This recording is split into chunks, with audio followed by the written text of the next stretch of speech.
Hi friends, இன்னைக்கு கப்பி வளர்ப்பில் எபிசோட் 37. இன்றைக்கி பார்த்தீங்கன்னா மைக்ரோஆர்ம்ஸ் எப்படி கல்ச்சர் பண்ணுறதுன்னு தான் பார்க்க போகிறோம். ஸோ ஃபஸ்ட்டு நமக்கு அதுக்கு தேவையான பொருள் ப்ரெட்டு.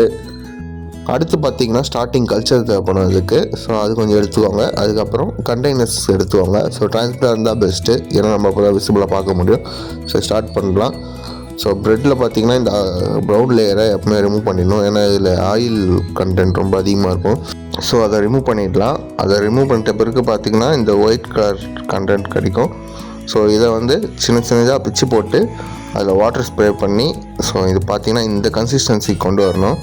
ஸோ இந்த கன்சிஸ்டன்சிக்கு கொண்டு வந்த பிறகு கண்டெய்னரில் ஒரு அடியில் ஒரு லேயருக்கு இந்த மாதிரி ஃபில் பண்ணி அதோட கேப்லேயும் இந்த மாதிரி ஹோல்ஸ் போட்டிங்கன்னா தான் அதுக்கு ஆக்சிஜன் போய் நல்லா க்ரோத் ஆகும். ஸோ அதுக்கடுத்து பார்த்திங்கன்னா ஸ்டார்டிங் கல்ச்சர் எடுத்து விட வேண்டியதான். நம்மக்கிட்ட இருக்க ஸ்டார்டிங் கல்ச்சர் எடுத்து கொஞ்சம் தேவையான அளவு அது எல்லாத்துலேயும் கொஞ்சம் கொஞ்சம் மேலே நம்ம போட்டால் அதுவே போதும். லைட்டாக போட்டாவே அது நல்லா ப்ரீட் ஆகிடும். ஸோ போட்டுட்டு லைட்டாக வாட்டர் ஸ்ப்ரே பண்ணி விட்டிங்கன்னா போதும். மைக்ரோஆர்ம்ஸ் கல்ச்சர் ரெடி. ஸோ நம்மக்கிட்ட சேலுக்கும் அவைலபிள் இருக்குது. ஸோ பெர் பாக்ஸ் 50 வரும்.